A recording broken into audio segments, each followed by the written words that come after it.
Hello అండి, అందరికీ నమస్తే. ఈరోజు మనం మెంతికూర పప్పు ఎలా చేసుకోవాలో చూద్దాం. అన్నం, రోటీ, పుల్కా ఇలాంటి వాటిల్లోకి ఏటిల్లోకైనా చాలా టేస్టీగా ఉండే చాలా ఈజీ అండ్ చాలా చాలా హెల్తీ రెసిపీ అనమాట. మరి దీని తయారీ విధానం చూద్దామా? ముందుగా కందిపప్పు ఇలా 2-3 సార్లు నీట్‌గా వాష్ చేసుకొని ఒక అరగంట సేపు నానబెట్టుకోవాలి. నేనిక్కడ కప్ మెజర్‌మెంట్ తీసుకున్నానండి.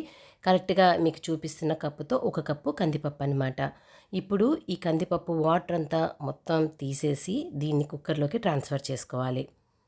ఒక కప్పు కందిపప్పుకి దగ్గర దగ్గర 2:30 కప్పుల నీళ్ళన్నవి మనం పోసుకొని మనము పప్పుని ఉడకపెట్టుకోవాలి. ఇప్పుడు ఇలా వాటర్ పోసుకున్న తర్వాత ఒక టేబుల్ స్పూన్ నూనె, కొంచెం పసుపు కూడా ఇప్పుడే వేసేసుకొని దీన్ని ఒక 3 విజిల్స్ వచ్చేంత వరకు మీడియం ఫ్లేమ్ పైన బాగా ఉడికించుకోవాలి. ఇప్పుడు పప్పు ఉడికే టైంలో మనం మెంతికూర అన్నది ఇలా ఒలుచుకొని 2-3 సార్లు నీట్‌గా వాష్ చేసి ఇలా చిన్న ముక్కల కింద కట్ చేసుకొని పక్కకు పెట్టుకోవాలి. మీ టేస్ట్‌కి తగినట్టుగా ఇలా చింతపండు కూడా గోరువెచ్చని నీళ్ళల్లో నానబెట్టి పెట్టుకోవాలి. ఇప్పుడు ఇలా 3 విజిల్స్ వచ్చి మనకి ప్రెషర్ అంతా పోయిన తర్వాత ఇలా కుక్కర్ మూత తీసి చూస్తున్నారా, పప్పు అన్నది మనకు బాగా మెత్తగానే ఉడికిపోయిందండి. లేదు మీకు పొలుకులుగా ఉంది అని అనుకుంటే మాత్రం పప్పు గుత్తి పెట్టి కొంచెం పప్పు అన్నది మెత్తగా చేసుకున్న తర్వాత ఇందాక మనం నానబెట్టుకున్న ఇలా చింతపండు కూడా వేసేసి కలుపుకోవాలి. ఇప్పుడు మీకు పప్పు ఏ కన్సిస్టెన్సీలో కావాలో అంటే ఎంత పలచగా కావాలో దాని ప్రకారం వాటర్ అన్నది కూడా ఇప్పుడే యాడ్ చేసేసుకొని ఇలా కలుపుకొని పక్కకి పెట్టేసుకోండి. ఇప్పుడు స్టవ్ పైన ఒక పాన్ పెట్టుకొని ఒక 2-3 టేబుల్ స్పూన్ల నూనె వేసుకొని నూనె బాగా కాగిన తర్వాత ఇలా కొంచెం ఆవాలు, జీలకర్ర వేసుకొని ఆవాలు చిటపట అనేంత వరకు ఫ్రై చేసుకోవాలి. ఇప్పుడు దీంట్లోకి ఒక 4-5 చిన్నులపాయ గబ్బాలు ఇలా కచ్చాబిచ్చా దంచుకొని చిన్నులపాయలు అన్నవి చక్కగా గోల్డెన్ బ్రౌన్ రావాలండి. అప్పటి వరకు ఇలా మీడియం ఫ్లేమ్ పైన బాగా ఫ్రై చేసుకోవాలి. ఇప్పుడు ఒక 2-3 నిమిషాలకి చిన్నులపాయలు చక్కగా ఫ్రై అయిపోయిన తర్వాత ఒక పావు టేబుల్ స్పూన్ ఇంగువ కూడా వేసుకొని బాగా ఫ్రై చేసుకోండి. ఇప్పుడు దీంట్లోకి మీ టేస్ట్‌కి తగినట్టుగా పచ్చిమిరపకాయలు, ఒక 2 ఎండుమిరపకాయలు, కొంచెం కరివేపాకు కూడా వేసుకొని పచ్చిమిరపకాయలు పచ్చి వాసన పోయేంత వరకు ఫ్రై చేసుకోవాలి. ఇలా పచ్చిమిరపకాయలన్నీ కూడా చక్కగా ఫ్రై అయిపోయిన తర్వాత ఒక మీడియం సైజ్ ఉల్లిపాయ వేసుకొని, ఉల్లిపాయ మనకి ట్రాన్స్పరెంట్ అయితే చాలండి, గోల్డెన్ బ్రౌన్ రావాల్సిన అవసరం లేదు. ఇలా ట్రాన్స్పరెంట్ వచ్చిన తర్వాత ఒక 2 మీడియం సైజ్ టమాటోస్ ఇలా సన్నగా కట్ చేసుకొని వేసుకోవాలి. ఇప్పుడు మొత్తం ఇలా ఒకసారి కలుపుకొని టమాటోస్ త్వరగా మగ్గిపోవటానికి మీ టేస్ట్‌కి తగినట్టుగా ఉప్పు మీరు ఇక్కడే యాడ్ చేసుకోవచ్చు.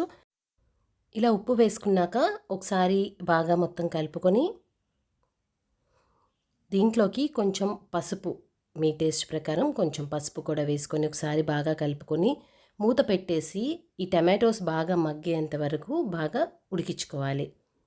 ఇప్పుడు చూస్తున్నారు కదా, టమాటోస్ అన్నీ ఇలా చక్కగా మెత్తగా అయిపోయిన తర్వాత మనం ఇందాక కట్ చేసి పక్కకి పెట్టుకున్న మెంతికూర కూడా వేసుకొని ఒకసారి బాగా కలుపుకొని మూత పెట్టేసి ఈ మెంతికూర ఏదైతే ఉందో అది కంప్లీట్గా మగ్గిపోవాలండి. అంటే ఎంత లేదన్నా ఈజీగా మనకు ఒక 3-4 మినిట్స్ పడుతుంది. ఇలా మెంతికూర అంతా మగ్గిపోయేంత వరకు ఇలా మూత పెడుతూ మధ్య మధ్యలో కదుపుకుంటూ ఇలా ఫ్రై చేసుకోవాలి. చూస్తున్నారు కదా, మెంతికూర అన్నది చక్కగా మనకి మగ్గిపోయింది కదా. ఇలా అయిపోయిన తర్వాత ఇప్పుడు దీంట్లోకి మనం ముందుగా చింతపండు కలిపి పక్కకు పెట్టుకున్న పప్పు కూడా వేసేసుకొని ఒకసారి బాగా కలుపుకోవాలి. ఇప్పుడు ఇలా మొత్తం కలుపుకొని అంటే పప్పుకి మనం వేసుకున్న అన్ని ఫ్లేవర్స్ కూడా చక్కగా పట్టేలాగా కలుపుకొని మూత పెట్టేసి ఒక 4-5 నిమిషాలు మీడియం ఫ్లేమ్ పైన పప్పుని బాగా ఉడికించుకోవాలండి. అంటే మనకి వాటర్ కన్సిస్టెన్సీ ఉంది కదా, అలా కాకుండా కొంచెం చూస్తున్నారు కదా ఇలా చిక్కగా వచ్చేంత వరకు ఉడికించుకోవాలి. మనకి పప్పు అన్నది ఈ కన్సిస్టెన్సీలో ఉండంగానే స్టవ్ కట్టేసుకోవాలండి. ఇంకొంచెం చిక్కబడిన తర్వాత కనుక కట్టేస్తే మొత్తం ఆరిపోయిన తర్వాత పప్పు అన్నది చాలా దగ్గరికి వచ్చేస్తుందనమాట. ఇప్పుడు వేడి వేడిగా ఇలా మనం సర్వింగ్ బౌల్లోకి తీసుకొని సర్వ్ చేసేసుకోవటమే.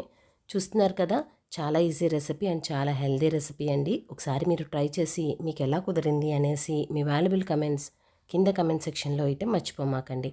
ఈ వీడియో నచ్చినట్లయితే ఒక లైక్ చేయండి. మీ ఫ్రెండ్స్ అండ్ రిలేటివ్స్ అందరితో షేర్ చేయండి. ఇలాంటి మరికొన్ని ఈజీ అండ్ సింపుల్ రెసిపీస్ కోసం మన ఛానల్ని సబ్స్క్రైబ్ చేయటం మర్చిపోమాకండి.